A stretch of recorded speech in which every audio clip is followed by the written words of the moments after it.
राधे राधे दोस्तों, मैं कमला मौर्य अपने YouTube चैनल पे आप सबका स्वागत करती हूँ। दोस्तों, आप सब कैसे, आशा करते हैं कि आप लोग अच्छे होंगे, जहाँ रहें मस्त रहें और अपना आशीर्वाद प्यार दुलार ऐसे बना के रखें। दोस्तों, आप लोग फुल वॉच करके वीडियो देखें और एक नाच गीत ले आई हूँ, कैसा लगा आप लोग कमेंट के माध्यम से जरूर बताना। हम कलैले झूलनिया मोर सजन वाला हरी, मोर सजन वाला हरी, मोर बलम वाला हरी। हम कलैले झूलनिया मोर सजन वाला हरी, झूलने के देख सासू जरी जाई है, झूलने के देख सासू जरी जाई है। सासू के तीरथ भेजावा सजना, सासू के तीरथ भेजावा सजना। घर में माऊज उड़ैब मोर सजन वाला हरी, घर में माऊज उड़ैब मोर सजन वाला हरी।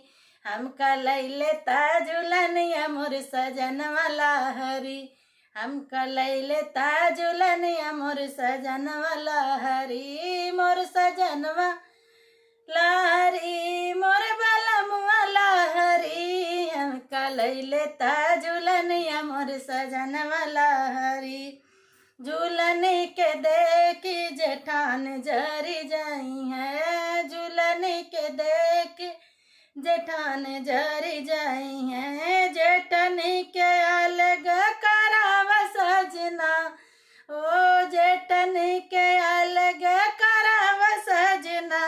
घर में माऊज उड़ैबे मोर सजन वाला हरी, घर में माऊज उड़ैबे मोर सजन वाला हरी।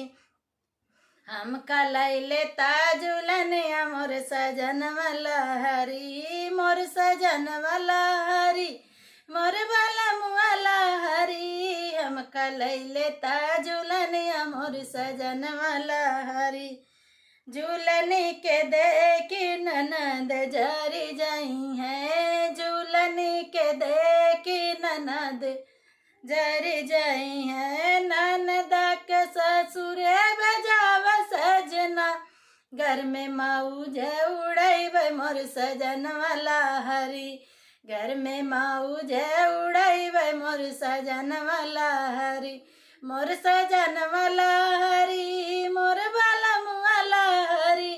हम कलैले झूलनिया मोर सजन वाला हरी। गीत कैसा लगा आप लोग कमेंट के माध्यम से जरूर बताना।